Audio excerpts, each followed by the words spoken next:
Continuamos con el ciclo de ponencias. El tema evidencia y cadena de custodia, exigencias y retos que garantizan el debido proceso penal, presentado por el doctor Carlos Villarroel.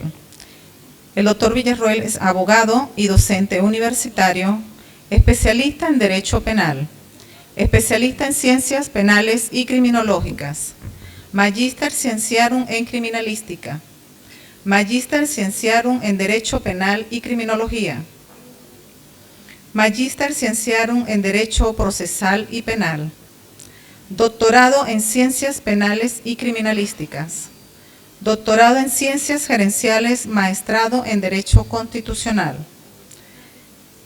doctorado en Ciencias de la Educación, conferencista nacional e internacional, director ejecutivo del Grupo Multijurídica, miembro fundador del Centro de Investigaciones Sociocultural de la Criminalidad, fundador del Programa de Actualización Profesional en Investigación Penal y Ciencias Forenses. Bienvenido, doctor Villarroel.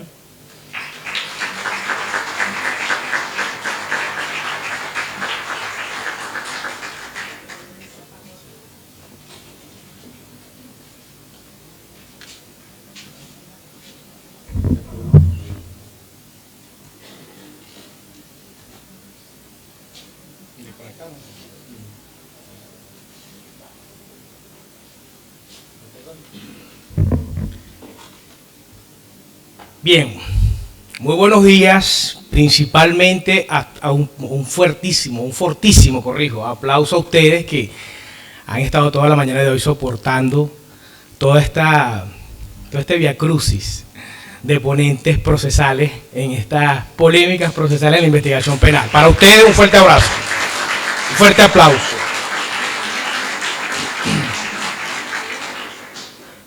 Y reconocer en este maravilloso evento académico el esfuerzo, la organización que ha hecho el Instituto de Estudios Penales y Criminológicos, doctor Juan Bautista Rodríguez Díaz, y al Colegio de Abogados, por supuesto, del área, de la zona, del estado Anzoátegui, porque precisamente se suman cada día más con esfuerzos conjuntos a que actividades como esta se lleven a cabo, que se han perdido desde hace ya algún tiempo en muchas zonas. Entonces hay que recuperar el hilo.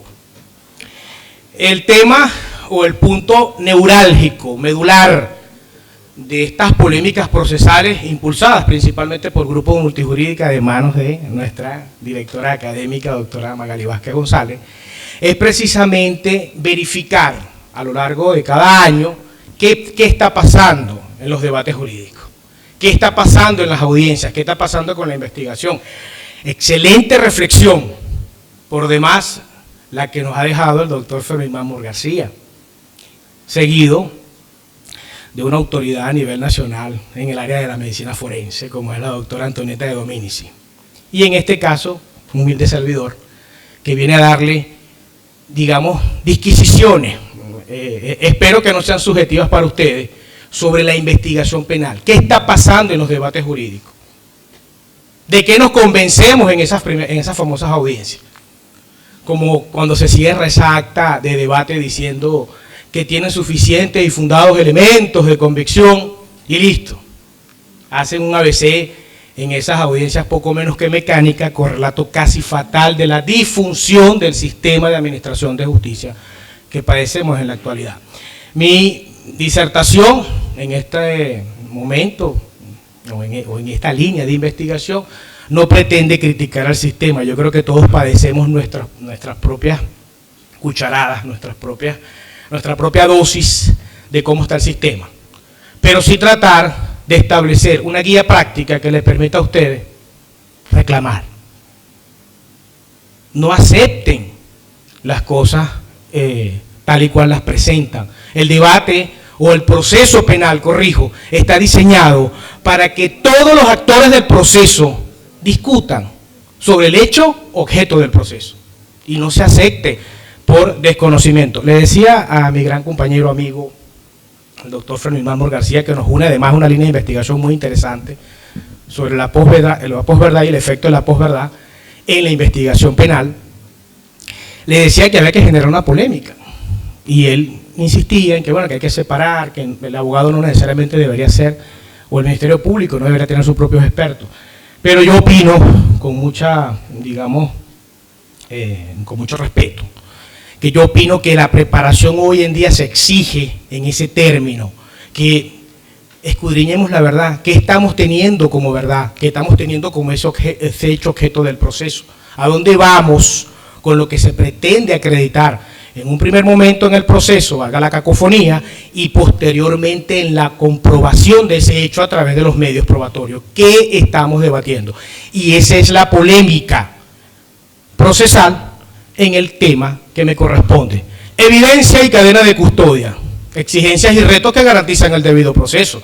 Y partiendo de una definición sencilla de debido proceso, es el cumplimiento de todas las formas y condiciones procedimentales, proceso mamá, procedimiento hijo, cumplimiento de todas las formas y exigencias procedimentales. No es un tema caprichoso ni tedioso que no le gusta a los operadores de justicia, en este caso los principales, aquel encargado de la oficialía acusatoria que vendría siendo el Ministerio Público y posteriormente aquel encargado de la función jurisdiccional que es el tribunal, los tribunales o los jueces en el ejercicio de su función. Entonces este punto importante es para por lo menos que el debate tenga cohesión, tenga significado, tenga sentido, tomando especialmente en cuenta que ya hasta los debates se están haciendo, creo que me corrigen si me equivoco, se están haciendo administrativos, ¿no?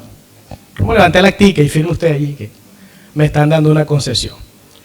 Bien.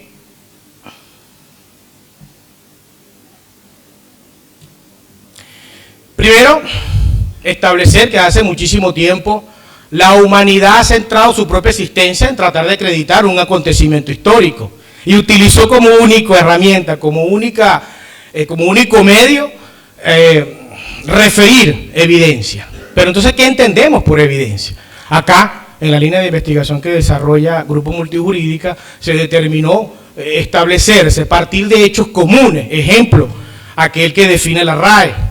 Y cito desde la lámina, aquella certeza clara y manifiesta de lo que no se puede dudar, no puede tenerse duda de lo que se tiene allí en cuanto a su procedencia, referencia, coherencia. Ya vamos a ver más o menos los principios que rigen esto. Pero además, en una investigación penal, y vaya que nosotros tenemos desde el 2017, desde el 2013, pero ya desde el 2017 para darle una, digamos, una aproximación lógica y legislativa, tenemos el Manual Único de Cadena de Custodia de Evidencia Física, el llamado MUSEF, que establece, y cito desde la lámina, que una evidencia es un elemento material. Claro, esto asociado a evidencias físicas, ¿no? Por allí puede haber algún técnico criminalista que diga, que haga otra apreciación. Elemento material relacionado con un presunto hecho punible, susceptible de procesamiento forense o análisis forense también, del cual se puede obtener información para reconstruir el acontecimiento histórico o la reconstrucción histórica del suceso. Importante para tener una referencia directa. Miren el ejemplo que acaba de darnos la doctora Antonieta de Dominici cuando explica que 2 años después, de hecho, la estaba compartiendo con mi directora académica, cómo se somete a proceso circunstancias que no fueron verificadas en cuanto al hecho. Se debatió por 2 años y medio un hecho con falencias y deficiencias. Y posteriormente se determinó, con base a esa exigencia que se le establece a la investigación penal, que es la comprobación científica del delito, establecida en el artículo 34 de la ley especial, esa famosa ley orgánica para el servicio de la Policía de Investigación y del Cuerpo de Investigación Científica Penal y Criminalística y de Senamef. Creo que es que dice la norma, es muy larga, el título es más largo que los artículos. Entonces, bueno, precisamente el artículo 34 exige que la investigación debe arrojar la comprobación científica del delito, y la comprobación científica del delito es a través de los métodos científicos. Entonces, bueno, ya vemos cómo, si no estamos pendientes como actores en el proceso, como sujetos procesales, si no estamos pendientes de lo que se está desarrollando en una investigación, bueno, vamos a sufrir falencias y deficiencias en esa investigación. No debe ser extraño, no debe ser ajeno a el abogado que está regentando o que está desarrollando sus funciones para la cual juró cuando se juramentó, bueno, exigir esa circunstancia, que no tiene nada que ver con esas áreas de conocimiento especializado como las que tiene mi queridísima doctora Antonieta de Dominici, sino aquellas que refieren las formas y condiciones procedimentales para que el juez al final, o el fiscal, o se puede establecer de una manera concreta, se pueda establecer que se cumplieron con las formas y condiciones establecidas para el debido proceso. Esas que dejan constancia siempre al final del acta.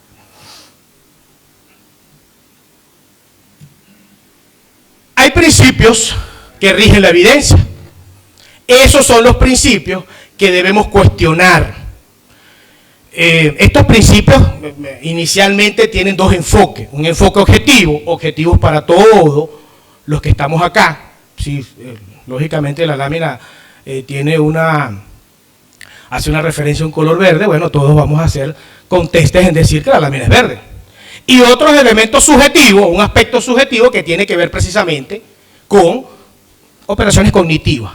¿Qué opina cada quien dentro de esa subsunción, esa operación cuando reproduce un hecho en un pensamiento? Lo mismo que es cuando nos echan un cuento y bueno, nosotros reproducimos el evento, el escenario y todo lo demás. Desde el punto de vista objetivo, son tres los principios que rigen la evidencia. Vamos a encontrar un principio de identidad, al lado de ese principio van a encontrar que son características descriptivas.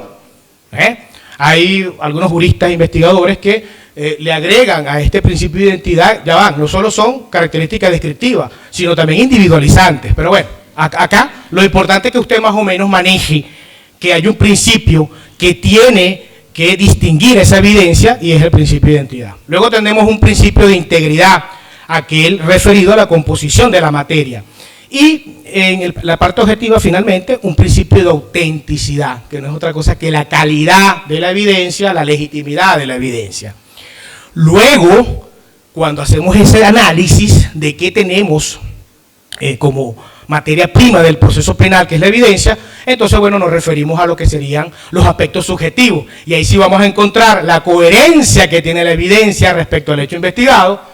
Luego, la relevancia que tiene la evidencia para la investigación, que son dos cosas distintas. Una cosa es que la evidencia tenga coherencia con el hecho investigado, y una muy distinta es que el investigador le dé relevancia. Y vaya, son muchos los cuentos que se han generado a partir de que se considera relevante o no. Luego, la idoneidad. Señores, desde que se están creando los manuales, inicialmente cuando esto empezó con las famosas mesas de Conarrepol, por allá por el 2008, que produjeron algún manual, creo que de intención, que tenía primero el Ministerio Público, ¿no? Luego se crea el manual de procedimientos en el 2013 y finalmente entra en vigencia pues el manual único de cadena de custodia de evidencia física. Quedaron algunos protocolos de inspección aplicables, como en el caso de la medicina forense, que todavía se utiliza desde el 2013. Y bueno, esto ha sido un tema tedioso desde el punto de vista legislativo, porque a partir del 2017, además se crearon los famosos compendios de protocolo de actuación para el fortalecimiento de la investigación penal en Venezuela. Aquellos famosos 2 tomos, uno que entra en vigencia el 6 de diciembre de 2024, de 2022, corrijo, sí, y otro que entra en vigencia el 23 de agosto de 2024. Entonces, vean ustedes cómo cada tomo tiene 10 protocolos, vean cómo se intenta entonces establecer a los operarios de la cadena, en todo caso, que tienen obligaciones para el cumplimiento de las formas y condiciones de esas inspecciones. O sea, eso no es un tema que se le ocurre al abogado, que a lo mejor se estudió el manual y entonces se lo quiso exigir al juez. Ya van. Al final de cada protocolo establece incluso los procedimientos sancionatorios. ¿De qué estamos haciendo? Ojo, esto es una crítica ya, bueno, yo creo que para que la quiera agarrar, pero muy personal. ¿Qué estamos haciendo los abogados en los debates jurídicos? Y no es para que se estudien los manuales, es para exigir el cumplimiento de las formas y condiciones procedimentales. Y finalmente el principio de mismidad. Por allí cambiaron una evidencia, lo acabo de escuchar ahorita. Principio de mismidad y invariabilidad de la evidencia desde su colección hasta su incorporación como medio probatorio. No puede variar. Y eso sí lo podemos cuestionar, teniendo esta base concreta. Bueno, arribamos a una concepción mayor de exigencias del debido proceso. Acá en la lámina van a poder ver algunas digamos, fórmulas, ejemplo, en la parte objetiva. Si usted suma evidencia, integridad más autenticidad, usted va a tener acreditación. Y si en la parte subjetiva usted suma coherencia, certeza. Y si usted suma coherencia, relevancia, idoneidad y mismidad, usted va a poder acreditar. Eso es un cuestionamiento que debe exigirse. Bueno, a quien está atribuyendo la comisión de un presunto delito. Allí, en cuanto al manejo de la evidencia. Esta evidencia, lógicamente, tiene que tener una garantía legal. Yo creo que acá estoy seguro que todos las conocemos. Esa garantía legal no es otra cosa que aquella que exigimos cuando compramos algo que nos importa, algo que para nosotros tiene un valor agregado. Compramos un teléfono y preguntamos, ¿cuánto tiene eso de garantía? Ah, bueno, 6 meses. Ahí calculamos. Es lo mismo. Y parte del artículo 187 cuando exige o cuando establece, es la garantía legal, o cuando define la cadena de custodia, cito desde la lámina, es la garantía legal que permite el manejo idóneo de las evidencias digitales, físicas o materiales, con el objeto de evitar, eso es lo que precisamente garantiza la cadena de custodia. 3 escenarios concretos, que no deben ni siquiera mezclarse, ya vamos a ver cómo se explica esto. Ya vamos a ver cómo se digiere esto para familiarizarnos, con el fin de evitar su modificación, alteración o contaminación, porque no es lo mismo. Sí, a lo mejor se reclama por un vehículo procesal que sería la nulidad o cualquier otro, pero no, son escenarios distintos. Porque el legislador los estableció de esa manera. Y bueno, sigue la lámina con desarrollando allí la definición que la van a encontrar en el artículo 187. Lo importante de esto es que entonces, ¿qué representa la figura jurídica de la cadena de custodia? O que surge como garantía legal reclamable al Estado, en la parte de abajo lo pueden ver, en caso de ruptura de su conformación ante el manejo inidóneo de la evidencia. Acá iba a decirles desde su inicio hasta su cierre, pero es la otra. Entonces, el punto acá es, ¿qué representa eso? Ah, bueno, un papel, corrijo, una garantía en la cual nosotros se la podemos exigir al Estado en el ejercicio o en el cumplimiento de sus funciones, para que esa justicia que va a aplicar conforme al artículo 26 constitucional, al final pueda ser acreditable, percibible, verificable, constatable. Esta garantía, como bien les explicaba anteriormente, establece 3 momentos. Y como lo establece la lámina, desde la obtención que inicia la cadena de custodia hasta su cierre, porque la cadena de custodia no necesariamente se cierra, o la figura jurídica de la cadena de custodia no se cierra con la culminación del proceso penal. También hay formas para cerrarse, y eso es lo que se debe exigir durante la transición procesal de aquellos llamados elementos de convicción. Porque pareciera que los elementos de convicción, y lo discutía mucho con mi directora académica, pareciera que es tan simple como referenciarlos o sobreestimarlos, ya todos tienen que convencerse. Entonces, el punto concreto acá es qué está pasando con ese elemento de convicción que tiene una transición, que sufre una transición procesal.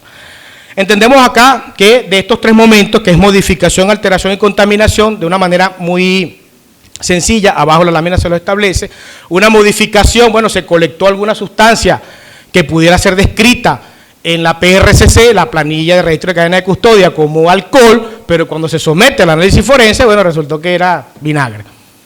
Ejemplo, no pueden ser muchos los ejemplos. Hubo un cambio de lo que se obtuvo y cuál fue su resultado.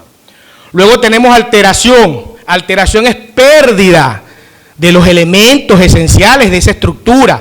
Se le atribuye mucho a aquellas evidencias de origen hemático, tejido humano, líquido seminal, colección de, sí, ya lo dije, de muestra hemática y cualquier otra, bueno, que sea considerada evidencia. Se pierde porque necesita, lógicamente, aquellos famosos 8 pasos que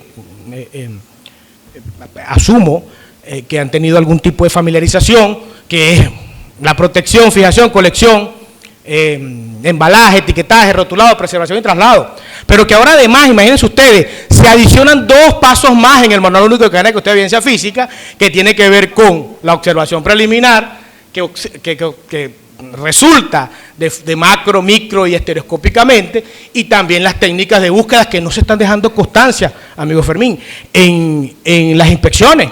Ajá, está bien, usted practicó una inspección. Recordemos que hay 4 tipos de inspecciones en el código: inspecciones de lugares, de personas, de vehículos y de cadáveres. Usted describió su inspección técnica, pero usted no dijo cómo abordó cómo intervino en ese sitio. O sea, ¿cuál fue esas famosas técnicas de búsqueda? Si fue espiral, de punto a punto, si fue en zigzag. Aquí debe haber algún funcionario por cuadrante. ¿Hay acá un funcionario que haya practicado alguna inspección técnica? Entonces eso no se está dejando constancia. Ojo, no es que nos vamos a poner tediosos de ahora en adelante, que si no tiene estos parámetros, bueno, vamos a hacer un tema difícil en las audiencias, pero vamos a exigirlo porque esos son procedimientos establecidos que están además regulados en compendios que le han dado una difusión increíble para su realización. Creo que hay una comisión conjunta entre el Tribunal Supremo de Justicia, el Ministerio de Interior, Justicia y Paz, el Ministerio Público y también la Defensa Pública. Creo que los 4 tienen una mesa técnica de trabajo para difundir entre sus funcionarios que esto se cumpla. No podemos pretender que, al igual que lo que le ocurre al Código Orgánico Procesal Penal, también sufra lo mismo estos procedimientos que han costado muchísimo, desde hace más de 2 décadas prácticamente, cuando tiene su primera aparición la figura jurídica de la cadena de custodia, por allá por la primera reforma, creo que fue la del 2001, en el artículo 212 describía más o menos cómo debería aplicarse la figura jurídica de la cadena de custodia. Bueno, ya no estamos en pañales, son 2 décadas y algo.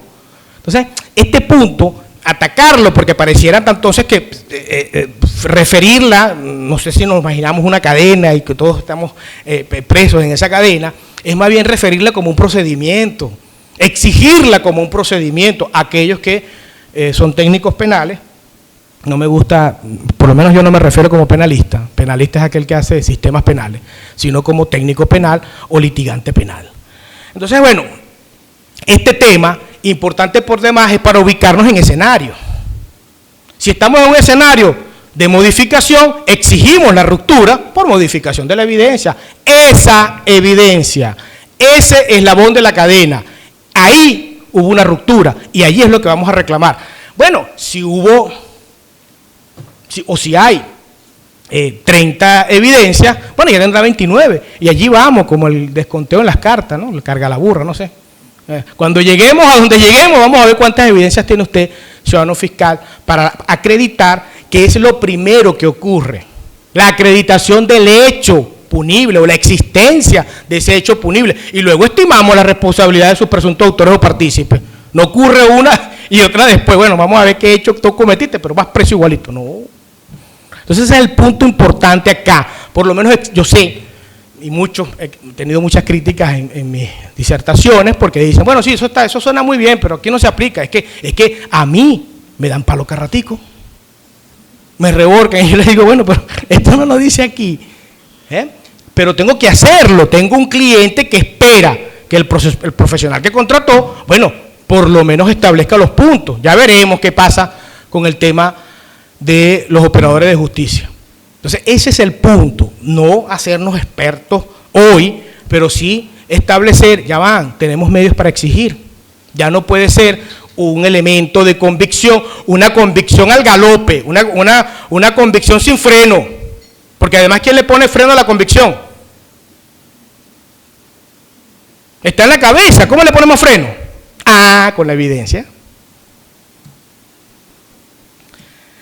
Luego de esto, lógicamente ocurre lo que se ha venido trabajando en otras líneas de investigación, una llamada sinergia entre la evidencia y la cadena de custodia. La sinergia no es más que la suma de 2 factores que unidos son mayor a la suma o al resultado de uno solo.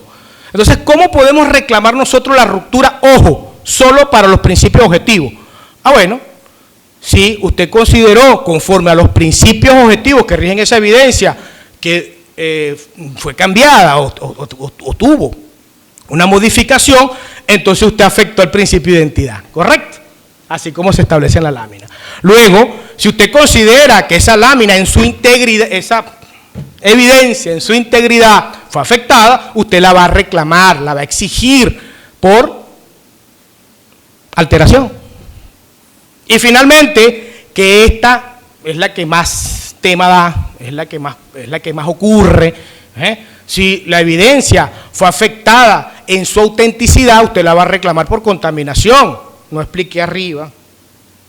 Alteración, ni contaminación, alteración. Bueno, yo creo que sí expliqué alteración, me faltó contaminación. Bueno, contaminación, allí colocan en la lámina un ejemplo muy cotidiano, que es la colección del llamado cartucho o la concha en el sitio del suceso. Bueno, con una pinza. El manual describe que no. ¿Por qué? Porque eso usted le puede agregar, como dice allí, adicionar o incorporar un rayado que usted no lo va a ver porque eso es imperceptible con el ojo, por lo menos a la vista simple, pero cuando vaya al microscopio de comparación balística le va a salir la raya de aquí hasta, bueno. Entonces ese es el punto, ¿no? Igual en contaminación podemos, bueno, todos que ustedes consideren que deba contaminarse una evidencia, desde sustancias psicotrópicas hasta cualquier otra, a los pines por ATD. Luego tenemos la sinergia, ocurre, ¿ves? Un punto que le aplica, es como cuando establecemos algún antibiograma para un antibiótico, vemos cómo un antibiótico le pega precisamente a esa bacteria. Bueno, acá, y disculpen el ejemplo tedioso, ¿no? Entonces, y vemos cómo le aplica una a la otra. Estas evidencias, por lo menos acá en nuestro país, porque pensé que íbamos a tener conexión con algunos participantes de México, acá en nuestro país ocurre de 4 modos. No existe otra forma en la cual usted pueda verificar la obtención de esa evidencia, por lo menos la física. No hay otra manera. Y esta es la que tenemos que cuestionar. ¿Cómo se obtuvo esa evidencia? Primero, ¿qué vehículo procesal la llevó? Pero además la trasladó, corrijo. Pero ¿cómo se obtuvo esa evidencia? ¿Es que acaso nos hemos preguntado? Acá algunos ha podido en alguna oportunidad, espero que sí, ha podido hojear un expediente y lo primero que encontramos es una planilla de registro de cadena de custodia. Planilla que se crea en las famosas mesas de CONARREPOR para que por el amor a Cristo los operadores de justicia se familiarizaran que existía una figura jurídica de la cadena de custodia y que había que respetarla. Porque eso tenía años dando vueltas y no le paraban, no le prestaban atención a eso. Entonces, cuando usted ojea, revisa un expediente, usted va a ver que si se está manejando una evidencia, bueno, debe estar consignada, inserta a ese expediente una PRCC, una planilla de registro de cadena de custodia. Allí usted va a ver cómo ocurrió la obtención de esa evidencia, que con la obtención de la evidencia es que inicia la cadena de custodia, o la figura jurídica de la cadena de custodia. Entonces eso es lo primero que tiene que hacer, en todo caso, el abogado. Porque el fiscal debería hacerlo, sin duda. Cuando recibe su expediente, bueno, vamos a ver qué tiene esto. Y verificar cuál fue el modo de obtención. Acá, de los 4 momentos, usted va a encontrar una imagen que le hace alusión a la forma de obtención, pero pueden ser aplicados. Lo importante es que si está marcado, ya vamos a ver cómo funciona una planilla, si está marcado de manera técnica, o corrijo, lo primero que tenemos que buscar es el cuadrito en la parte superior, cómo usted obtuvo esa evidencia, no la marca. Llegamos a fases ulteriores del proceso, juicio, y eso no está marcado. Yo siempre digo, bueno, sácale copia del expediente rapidito, certificado, porque después viene el fiscal y la marca con el lapicero. ¿Quién dijo que no diga eso? Entonces, el punto es no ser mañoso, el punto es exigir que esos son reglas de juego que se establecieron en un manual. Y acá esto no debe ser física, debe ser más bien familiarizado para nosotros y que de ahora en adelante, el lunes, cuando vayan a su audiencia, coño, hay que revisar el expediente un momentico ahí, vamos a revisar las PRCC. PRCC, perdón. La planilla de registro de custodia. Entonces, la PRCC de los exámenes. Fíjense, entonces el tema acá es verificar cuál fue el modo de obtención. No tenía que ir hasta esa. Técnica, sencillito.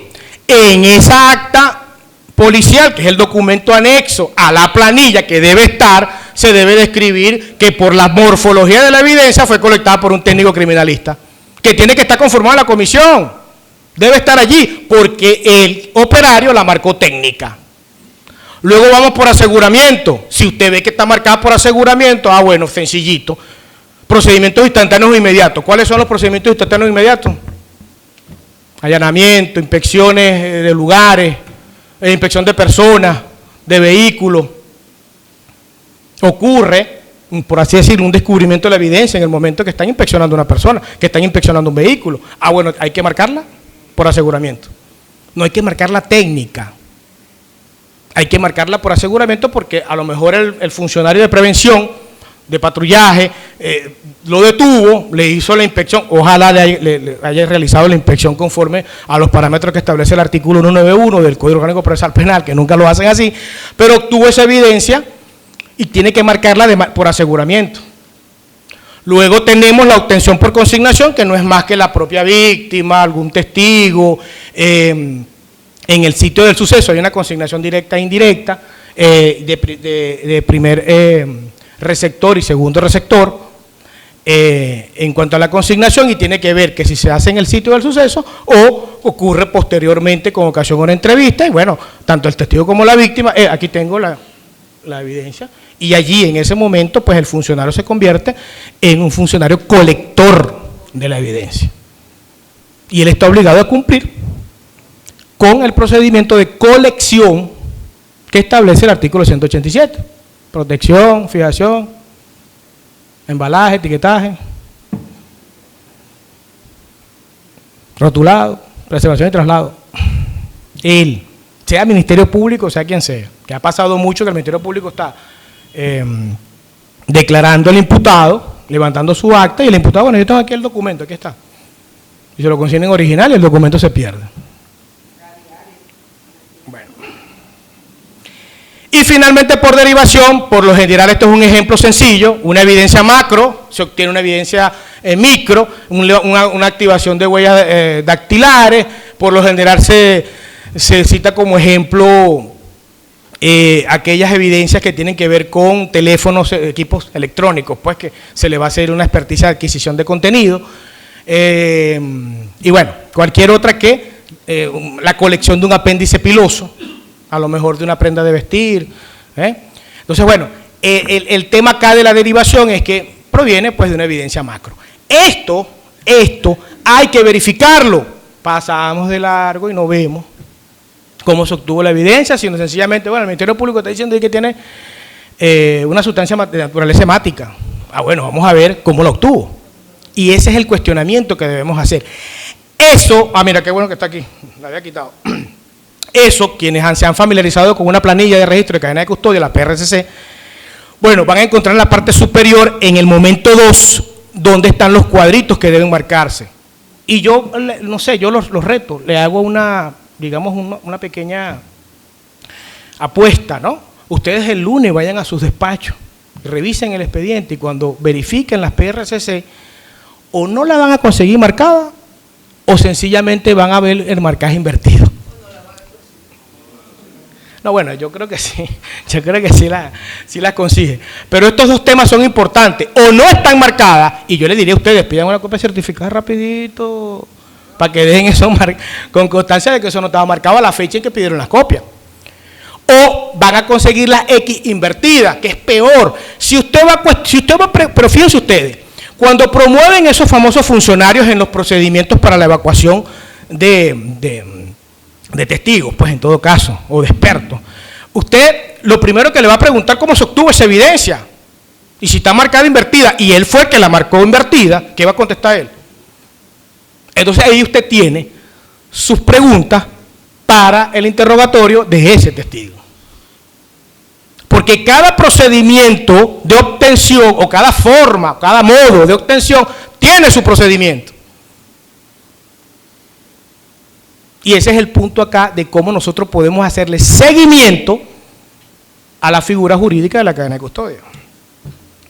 Acá es un tema que guarda mucha relación, o es un punto, en esta lámina quiero hacer un especial detenerme, porque esto guarda mucha relación con un tema que he venido trabajando hace muchísimo tiempo, que lleva por nombre validación de los elementos de convicción. Yo no coincido que simplemente se me refiera que existen suficientes y fundados elementos de convicción y no existan ni siquiera una transición procesal de ese elemento de convicción, para ver por lo menos en qué se apoya, porque, insisto, la convicción es libre. Sí, no le vamos a decir al juez o al fiscal cómo debe tomar su decisión, pero le vamos a decir, valídame lo que me estás diciendo.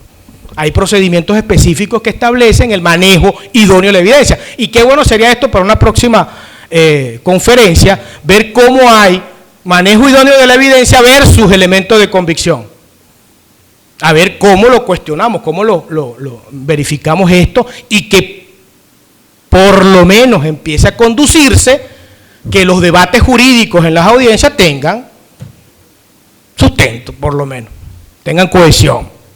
Acá vamos a ver elemento material, antes lo utilizaba como hallazgo, gracias a mi querida Antonieta de Dominici, lo referimos como elemento material, porque también así lo establece el MUSEF, el Manual Único de Cadena de Custodia de Evidencia Física. Tenemos en un primer momento, de manera objetiva, elemento material. La materia se transforma. Y bueno, por el carácter óntico de las cosas, podemos tener una relación sujeto-objeto, ¿correcto? ¿Cierto? Este elemento material todavía no es evidencia, y aquí acabamos con el mito de que todo lo que se colecta en un sitio del suceso es evidencia. No, es evidencia si usted le aplica el procedimiento de colección, porque si usted lo agarró con la mano, como hicieron con la bebé, ¡ay! Era de espalda. Ya usted lo colectó por primera vez y no hay recolección, eso está vetado, por lo menos en el mundo de la criminalística. Entonces, lo que podemos hallar en el sitio de intervención son elementos materiales. Y luego que el funcionario aplique un procedimiento de colección, eso será evidencia, porque la RAE dice una certeza clara y manifiesta de lo que no se puede dudar. ¿Y cómo yo no puedo tener duda de lo que usted hizo si no me aplicó el procedimiento que le establece el artículo 187? Y eso es lógica y sentido común. Eso no es un criterio que se venga acá a explicar y que deba aplicarse de esa manera como lo dice el manual, sino porque no tenemos certeza. Eso es una verdad por referencia. Usted estuvo en un determinado momento y envió esa evidencia. ¿Cómo sabemos si no aplicó esos pasos? ¿Cómo sabemos lo que usted me está trayendo acá a esta sala? Y recordemos el principio de mismidad, invariabilidad de la evidencia, además el principio de idoneidad, y eso es lo que tenemos que exigir. Luego de evidencia, aquí arriba en la lámina le va a referir procedimiento de colección, 187 del Código Orgánico Procesal Penal, 8 famosos pasos que se adicionan 2 más para 10 en el manual. Y luego de evidencia a medio probatorio, incorporación procesal, porque hay formas y condiciones procedimentales para que usted, ciudadano fiscal, incorpore esa evidencia al proceso. Yo no debo dar por sentado de que usted tiene evidencia. Ay, aquí acabamos con otro mito. No se habla de prueba en fase de investigación. ¿Y cómo les gusta? Yo tengo las pruebas, ojo, con excepción de la famosa prueba anticipada. Pero no se habla de prueba, porque esa prueba ni siquiera ha sido admitida. Entonces, tan siquiera como escuchamos frases tan antagónicas como que el caso está policialmente resuelto. O el fiscal, tengo todas las pruebas en la mano. Bueno, usted es lo que está especializado. Además que creo que choca con el principio de presunción de inocencia. Entonces, vamos a tratar de llamar las cosas por su nombre. Y sí, a lo mejor el dictamen pericial, bueno, será una evidencia científica, pero usted tiene que esperar que el juez se pronuncie sobre la legalidad, sobre la licitud, sobre la pertinencia y sobre la necesidad de esa prueba. ¿Y eso dónde ocurre? Eso ocurre en una audiencia preliminar. Al final, artículo 313, numeral 9, creo que refiere el código. El juez deberá pronunciarse sobre la legalidad, la licitud, la pertinencia y la necesidad de la prueba. Pero no me pueden confundir legalidad con ilicitud. Y les gusta, hacen una pangea y desarrollan su famoso auto de apertura a juicio de esa manera. Legalidad son las formas y condiciones de lo que estamos hablando ahorita. Y la licitud, la incorporación procesal. Son dos cosas distintas. Y seguimos camellando los colombianos, y seguimos trillando con este tema. Ojo, insisto, los van a reborcar todo esto el que exija esto. Pero es así. Váyase con la convicción concreta de que por lo menos usted fue buen médico en un break aquí, un chistecito, un rompehielo. En estos días yo soy director de los servicios jurídicos de un famoso hospital en Margarita. Y le decía al médico, mira, el día que me pase algo yo me quiero operar con el mejor, pero contigo no me opero. Bueno, eso fue un tema, una comidilla. Y es verdad, en el momento que usted, ni que Dios lo quiera, le llegue a pasar una privación de libertad como la que sufrió ese señor, su propia hija, doble, digamos, daño, por así decirlo, porque bueno, está padeciendo una situación de privación de libertad y más el sufrimiento de haber perdido a su hija. Usted va a querer mejor, usted va a querer que por lo menos la justicia funcione. Entonces, bueno, tenemos que ser probos en el ejercicio de nuestra profesión. La convicción, porque también he tenido críticas con esto, es subjetiva. Ha habido muchos casos en los cuales los investigadores, operarios de la cadena, llegan al sitio de intervención y consideran una cosa que otro con mayor experiencia o no considera otra. Hay un tema también de inferencia arbitraria, que se deja de procesar los datos, simplemente son chivo eléctrico, llegan al sitio, aquí ocurrió esto y listo. Y dejan constancia de lo que considere. Entonces, ese indicio, que indicio es aquello que da una señal, bueno, es cognitivo, es un procesamiento, es un proceso, que hace el investigador y bueno, él mismo relaciona las cosas. Por eso es que usted lo va a ver en la cadena, en la línea subjetiva, en la parte de abajo, indicio o convicción.